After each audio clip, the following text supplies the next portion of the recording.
CDS general Bipin Rawat హెలికాప్టర్లో ప్రమాదం తర్వాత జరిగిన మరణాలు చూస్తే దేశవ్యాప్తంగా ఒక విషాదం నెలకొంది.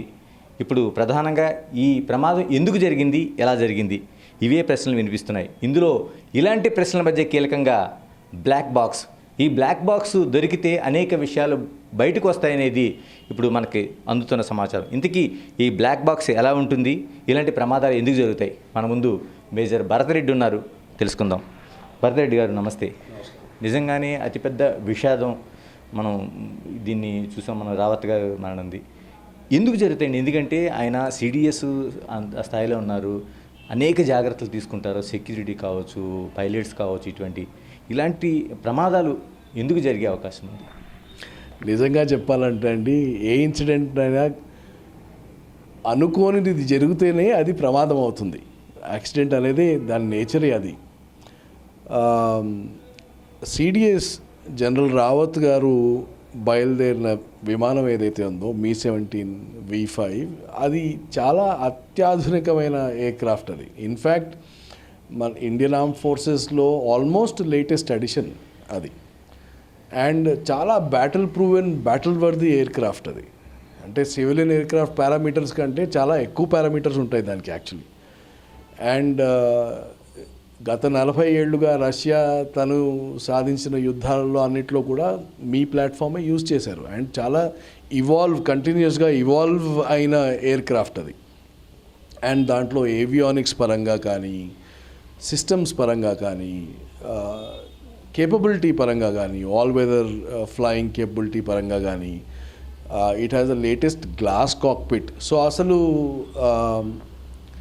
కేపబిలిటీ పరంగా చూస్తే మీ-17 ఈజ్ ఆల్మోస్ట్ ఏ యుద్ధ విమానం కూడా ఫెయిల్ ప్రూఫ్ కాదు. But this is very mature platform. And ప్రపంచంలో చాలామంది యూజ్ చేస్తారు దీన్ని, చాలా విఐపీలు యూజ్ చేస్తారు. సో ఇలాంటి ఒక హెలికాప్టరు దుర్ఘటన చెందడం, అండ్ అది కూడా సిడిఎస్ గారి లాంటి విఐపి అందులో ఉండటం చాలా చాలా ఆశ్చర్యకరమైన విషయం. అండ్ ఇంకోటి ఏంటంటే మా దగ్గర ప్రోటోకాల్స్ ఏవైతే ఫాలో చేస్తారో ఆర్మ్ ఫోర్సెస్లో, ఎస్పెషలీ విఐపి ఫ్లైట్ ఉంటుందో దాంట్లో ప్రోటోకాల్స్ చాలా గట్టిగా ఉంటాయి. సో ఫర్ ఎగ్జాంపుల్ విఐపి రాకముందే ఫ్లైట్ పాత్ ఏదైతే ఫాలో అవ్వాలో, ఎక్కడైతే ఫ్లైట్ ల్యాండ్ అవ్వాలో, ఇవన్నీ ముందే చార్ట్అవుట్ చేసుకొని ఏ పైలట్ అయితే ఆ ఎయిర్క్రాఫ్ట్ని తీసుకెళ్లాలో వాళ్ళు ఆ హెలికాప్టర్ని ఆ రూట్లో ఫ్లై చేసి ఎక్కడ దిగాలో దిగి మళ్ళీ వాపసు వచ్చి వాళ్ళు రిపోర్ట్ ఫైల్ చేయాలి. This is called trial landing. So trial landing తప్పకుండా జరుగుతుంది విఐపి ఫ్లైట్ ముందు. అది కాకుండా పైలట్స్ కూడా ఎవరైతే ఆ విమానాన్ని నడుపుతారో వాళ్ళు కేటగిరీ బి పైలట్స్ అంటారు. అంటే మినిమం 800 గంటల ఫ్లయింగ్ ఎక్స్పీరియన్స్ ఉంటుంది వాళ్ళకి. అండ్ నిన్న జరిగిన సంఘటనలో I think one of them is just 1 course junior to me. అంటే ఆల్మోస్ట్ 25 ఏళ్ళ ఫ్లయింగ్ ఎక్స్పీరియన్స్ ఉంది పైలట్కి, ఒక పైలట్ నాకు తెలిసిన ఆయన. సో ఎక్స్పీరియన్స్ పరంగా, పైలట్ ఎక్స్పీరియన్స్ పరంగా చూసినా కానీ. అండ్ ఇంకోటి ఏంటంటే చాలామందికి తెలియదు ఏంటంటే, వీళ్ళు ఫ్లయింగ్ స్కూల్కి ఎప్పుడైతే వెళ్తారో ఎమర్జెన్సీ మేనేజ్మెంట్ అనేది చాలా కీలకమైన అంశం. అండ్ ఎమర్జెన్సీ మెజర్స్లో ప్రతి పైలట్ 95% వస్తేనే అతడికి ఫ్లయింగ్ లైసెన్స్ వస్తుంది. అంటే అతన్ని ఫ్లై చేయడానికి క్వాలిఫై చేస్తారు. 95%, ఇట్ ఈస్ నాట్ 30%, 40% ఓవరాల్ మార్కులు వస్తే పైలట్ అయిపోరు ఎవరు. ఇండియన్ ఆర్మ్ ఫోర్సెస్లో సేఫ్టీ ఎమర్జెన్సీ మెజర్స్లో 95% స్కోర్ మార్క్ చేసేది. అది కూడా practicals, not it's not written exam. So aircraft పరంగా, పైలట్ పరంగా, ఎక్స్పీరియన్స్ పరంగా, ప్రోటోకాల్ పరంగా ఎక్కడ కూడా ఆర్మ్ ఫోర్సెస్లో అసలు తప్పు జరిగే తావు లేదు. Especially when the VIP is of a level of a CDS. So 4 గోడల మధ్యలో కూర్చొని మన దగ్గర ఇప్పుడు ఇన్ఫర్మేషన్ కేవలం ఏంటండి, 4 ఫోటోలు లేకపోతే ఎవరో ఒక ఐ విట్నెస్ అకౌంట్ తప్ప మన దగ్గర డేటా ఇన్ఫర్మేషన్ లేదు. ఇవి లేకుండా ఎలా జరిగింది, ఏం జరిగి ఉండొచ్చు అనేది మనం ఊహాగానమే చేయగలుగుతాం. అంటే ప్రధానంగా భరతరెడ్డి గారు ఇప్పుడు మనకి బ్లాక్ బాక్స్ కోసం చర్చ జరుగుతుంది. ఎందుకంటే మీరు అన్నట్టు అది ప్రమాదం ఎలా జరిగింది, ఎలా జరిగి ఉంటుంది, ఏమై ఉంటుంది అనేది బ్లాక్ బాక్స్లో సమాచారం తెలిసే అవకాశం ఉంది అంటున్నారు. ఏంటి ఇంతకీ బ్లాక్ బాక్స్ అంత కీలకంగా ఉంటుందా? అవునండి. సో బ్లాక్ బాక్స్ నార్మల్గా సివిల్ టర్మ్స్లో రెఫర్ చేస్తారు. ఐ థింక్ మీ-17లో ఒక డివిఆర్ ఉంటుంది, ఒక సివిఆర్ ఉంటుంది. సో కాక్పిట్ వాయిస్ రికార్డర్ ఉంటుంది. సో దాంట్లో పైలట్లు చేసే సంభాషణ అంతా రికార్డ్ అయ్యి ఉంటుంది, రైట్. ఇంకో దాంట్లోనేమో మీకు టెక్నికల్గా సిస్టమ్స్ ఎలా పనిచేసాయి, ఏదైనా సో సిస్టమ్స్ పారామీటర్స్లో పనిచేస్తుందో లేదో అదంతా కూడా రికార్డ్ అవుతూ ఉంటుంది. సో ఈ రెండు కూడా పెట్టేదే పోస్ట్ యాక్సిడెంట్ అనాలిసిస్ కోసం, రైట్. అండ్ ఐ థింక్ వెతకడం అనేది ఏం లేదు, అక్కడ పెద్ద సముద్రంలో ఏం పడలేదు అది. సో అండ్ ఎయిర్ ఫోర్స్ కూడా ఇప్పుడు ఏం చేస్తుందంటే ఫస్ట్ ఫ్లైట్ డేటా అనాలిసిస్, దాని తర్వాత డివిఆర్, సివిఆర్ ఇదంతా కలెక్ట్ చేసి, అంతేకాకుండా ఏదైతే మెటీరియల్ ఉందో అక్కడ పడిపోయిన మెటీరియల్ ఉందో మెటీరియల్ని కూడా అనాలిసిస్కి పంపిస్తుంది. అంటే మీకు ఎయిర్ క్రాఫ్ట్ స్ట్రక్చర్లో ఫెయిలియర్ జరిగిందా, లేక సాంకేతికంగా ఫెయిలియర్ జరిగిందా, సంభాషణ వింటే వెదర్ ఏమన్నా ప్రతికూలంగా ఉందా, ఇవన్నీ మనకు తెలిసే అవకాశం ఉంది.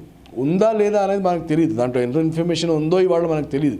కానీ నార్మల్గా ఆ డేటా అన్నిటికంటే క్రిటికల్. అంటే ఇప్పుడు మీరు చెప్తున్న దాని ప్రకారం అందులో సంభాషణలు ఉంటాయి, టెక్నికల్గా సంబంధించిన విషయాలు కూడా రెండూ ఉంటాయి. సార్ సిగ్నల్ లేకపోతే, ఎందుకంటే మన ఫ్లయింగ్ జోన్లో చాలా వరకు సిగ్నల్స్ ఉండవు, ఇటువంటి టైంలో కూడా పనిచేసే అవకాశం ఉందా ఇవి? ఎస్, ఇది ఇంటర్నల్ రికార్డ్ కదండి. It is within air craft లోపల రికార్డ్ చేసుకుంటుంది అది. సో బయట కమ్యూనికేషన్తో దానికి సంబంధం లేదు, అది రికార్డ్ చేసుకుంటుంది. అంటే ఎలాగండి ఇటువంటి దాంట్లో కీలకమైంది మనకి ఈ బ్లాక్ బాక్స్ అవుతుందండి చాలా విషయాలు ఇటువంటి ప్రమాదాల్లో? అవునండి. అంటే దీంట్లో కూడా రెండు రకాలు. ఇప్పుడు నార్మల్గా ఏదైనా ఎమర్జెన్సీ అయితే మనం గుర్తుంచుకోవాల్సింది ఏంటంటే 25, 50 ఏళ్ళ ఎక్స్పీరియన్స్ ఉన్న ఇద్దరు పైలట్లు అక్కడ కూర్చున్నారు. తమకున్న మొత్తం జ్ఞానం ఏదైతే ఉందో, తమకున్న ఎక్స్పీరియన్స్ ఏదైతే ఉందో, నాలెడ్జ్ బేస్ ఏదైతే ఉందో, అదంతా వాళ్ళు ఆ 4 సెకండ్లో, 5 సెకండ్లో, 20 సెకండ్లోనో కేంద్రీకరించి ఆ సమయంలో ఏ డిసిషన్ తీసుకోవాలి అనేది వాళ్ళు తీసుకున్నారు, రైట్. ఇంకోటి ఏంటంటే ఎమర్జెన్సీ ఉన్నప్పుడు ఎయిర్ క్రాఫ్ట్లో ఉన్న ప్యాసింజర్ ఇంట్రెస్ట్ ముందరుంచుకొని ఆర్మ్ ఫోర్సెస్ ఎప్పుడు కూడా డెసిషన్ తీసుకుంటారు.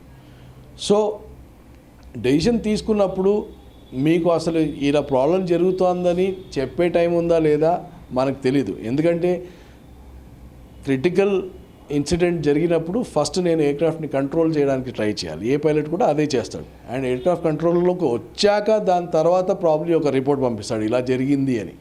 సో ఈ తరుణంలో ఆ పైలట్కి ఆ అవకాశం ఉండేనా లేదా అన్నది కూడా మనకి ఇప్పుడు తెలీదు. సో ఆ డివిఆర్, సివిఆర్ బయటికి వచ్చాక వాటి అనాలిసిస్ బట్టే దాంట్లో ఎంత ఇన్ఫర్మేషన్ ఉంటుందో దాన్ని బట్టి ఇన్ఫర్మేషన్ పీస్ చేసుకొని ఒక డేటా అనాలిసిస్ చేయగలుగుతారండి. అంటే తెలిసే అవకాశం ఉంటుందండి. ఇప్పుడు మీరు చెప్తున్న 2 పరికరాల ద్వారా, అంటే మీరు అంటున్న వెదర్ కావచ్చు, లేకపోతే ఆ ప్రమాదం జరిగిన సంభాషణలు కావచ్చు, అవన్నీ తెలిసే అవకాశం ఉందండి? అవునండి, తప్పకుండా ఉంది, తప్పకుండా. ఎస్ సార్, మీరు మేజర్గా పనిచేశారు, విశిష్ట అనుభవం ఉంది. చాలా వరకు మనకి హెలికాప్టర్ల ప్రమాదాలు చూస్తుంటాం. మనం దేశంలో స్పీకర్గా ఉండే జిఎంసీ బాలయోగిని, తర్వాత సీఎంగా ఉన్న వైఎస్ రాజశేఖర రెడ్డిని, ఈరోజు బిపిన్ రావత్ గారిని. ఎందుకు ఇన్ని ప్రమాదాలు జరుగుతున్నా హెలికాప్టర్లు అంటేనే సాధారణ ప్రజలు సైతం భయపడే పరిస్థితులు, అంటే ప్రయాణించకపోయినా వాళ్ళు భయపడే పరిస్థితులు ఏర్పడినాయి. ఎందుకు దీన్ని ఎక్కువగా మనం ఉపయోగిస్తుంటాం? దీనిలో 2-3 రకాలండి. ఫస్ట్ ఏంటంటే this is rotor aircraft. Rotor ఎయిర్ క్రాఫ్ట్లో కూడా 2 రకాలు ఉంటాయి. సింగిల్ ఇంజిన్ ఎయిర్ క్రాఫ్ట్స్ ఉంటాయి, మల్టిపుల్ ఇంజిన్ ఎయిర్ క్రాఫ్ట్స్ ఉంటాయి. అయితే నార్మల్గా అంటే నేను టెక్నికల్గా ఫ్లయింగ్ క్వాలిఫికేషన్ ఉన్న మనిషిని కాదు. సో నేను ఒక లే పర్సన్ లాగే చెప్పగలుగుతాను, నేను ఒక టెక్నికల్ స్పెషలిస్ట్ లాగా చెప్పలేను. కానీ నార్మల్గా ఏమవుతుందంటే అండి, మీరు నార్మల్ ఎయిర్ క్రాఫ్ట్ ఏదైతే తీసుకుంటారో దానికి ఒక గ్లైడింగ్ రేషియో ఉంటుంది. దానికి వింగ్స్ ఉంటాయి కాబట్టి దానికి ఒక గ్లైడింగ్ రేషియో ఉంటుంది. హెలికాప్టర్ అలా కాదు. హెలికాప్టర్ ఒక ముద్దలాగా ఉంటుంది. సో మీకు ఒక రోటర్ ఫెయిల్ అయితే అది పడిపోవడం తప్ప దానికి ఎక్కువ అవకాశం ఉండదు రికవరీకి. That is one part. ఈ సెకండ్ పార్ట్ ఈస్ ఇప్పుడు మీ-17 యాక్చువల్లీ ఐ థింక్ ఇది almost twin engine aircraft. So ఒక్క ఇంజిన్ ఫెయిల్ అయినా కానీ వేరే ఇంజిన్తో రికవరీ చేసి నడిపించుకోవచ్చు.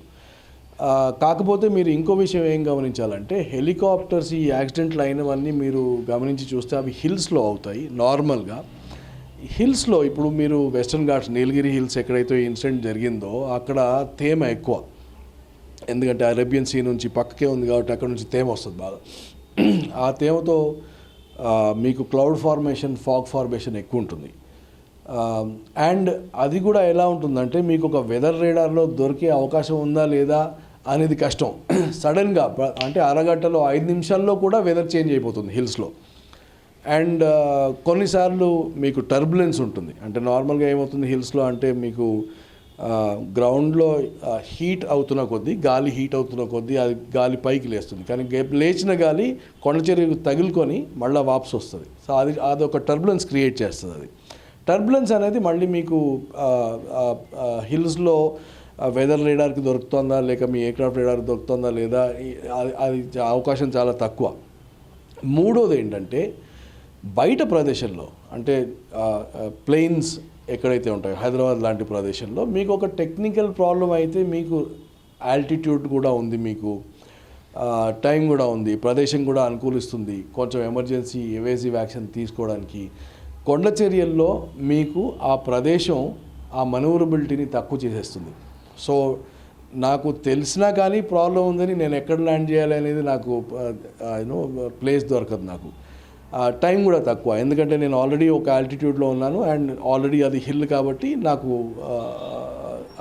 ఆ ప్లేస్ కూడా తక్కువైపోతుంది. సో బేసికలీ హిల్స్లో టెక్నికల్ స్నాగ్ వస్తే రెస్పాన్స్ టైం తక్కువైపోతుంది.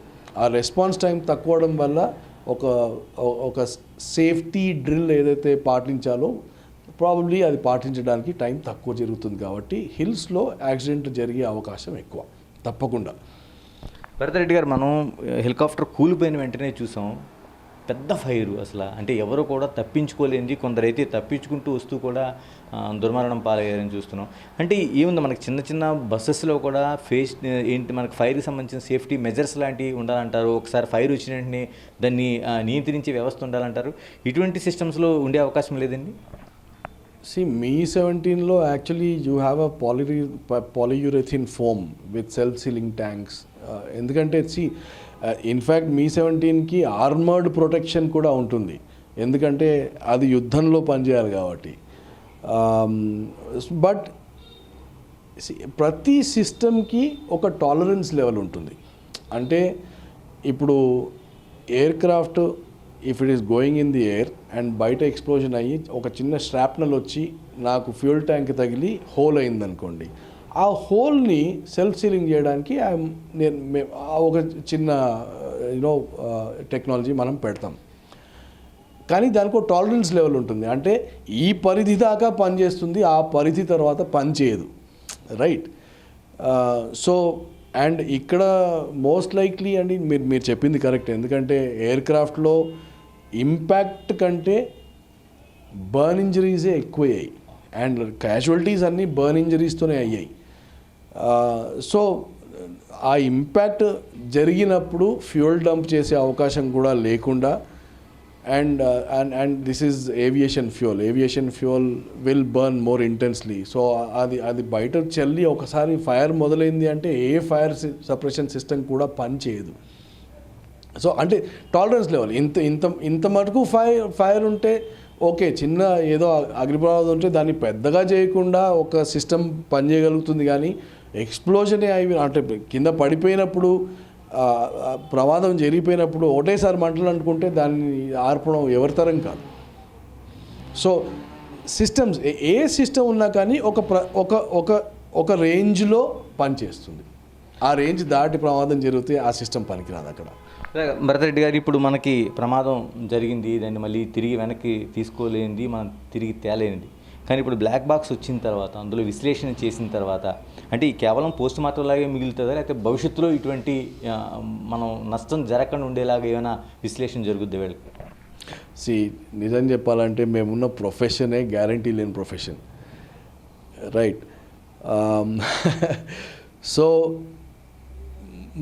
మా దృక్పథం ఎప్పుడు కూడా ఎలా ఉంటుందంటే, మేము సేఫ్టీకి, రిస్క్ మేనేజ్మెంట్కి, డేంజర్కి మధ్యలో ఆపరేట్ చేస్తాం. మా టాలరెన్స్ లెవెల్ కొంచెం ఎక్కువ ఉంటుంది. సో ఫర్ ఎగ్జాంపుల్ ఇప్పుడు నేను కాశ్మీర్లో పనిచేస్తే మిలిటెంట్ ఫైర్ ఓపెన్ చేస్తే నాకు బుల్లెట్ తగలాల్సిందే, రైట్? అది కాకుండా ఉండాలి అంటే రెండే, నేను అక్కడికి వెళ్ళకుండా ఉండాలి, లేకపోతే నా ట్రైనింగ్ అయినా పంచుకుండాలి, లేకపోతే నేను ఒక బుల్లెట్ ప్రూఫ్ జాకెట్ అయినా వేసుకోవాలి. సో నేను బుల్లెట్ ప్రూఫ్ జాకెట్ వేసుకొని వెళ్తాను. బుల్లెట్ ప్రూఫ్ జాకెట్ వేసుకున్నాక కూడా ఒక్కోసారి నా గొంతులోనో నా తలకాయలోనో బుల్లెట్ తాకితే అప్పుడు నేను మళ్ళీ ప్రమాదానికి గురవ్వాల్సిందే. సో మా ప్రాసెసెస్ అన్నీ ఇంప్రూవ్మెంట్ కోసం ఉంటాయి, కానీ ఇంప్రూవ్ అయిన ప్రాసెస్లో ఆపరేషనల్ ఎఫిషియన్సీ తక్కువ కాకూడదు. సో ఇది మేము బ్యాలెన్స్ అవుట్ చేసుకుంటూ ముందుకు వెళ్తాము ఎన్నడూ కూడా. సో ఇండియన్ ఎయిర్ ఫోర్స్ చాలా చాలా కేపబుల్ ఆర్గనైజేషన్ అండి. ఇన్ఫ్యాక్ట్ మన దగ్గర ఉన్న పైలట్లు, మన దగ్గర ఉన్న మెయింటెనెన్స్ ఆర్ నార్మల్గా వరల్డ్లో Israeli pilots are the best అంటారు, but our people beat even Israeli pilots in flying experience, combat experience and skill levels. So ఈ ప్రక్రియ జరిగాక ఎందుకు ఏది జరిగిందో బయటికి వచ్చాక తప్పకుండా ఇంప్రూవ్మెంట్స్ జరుగుతాయి.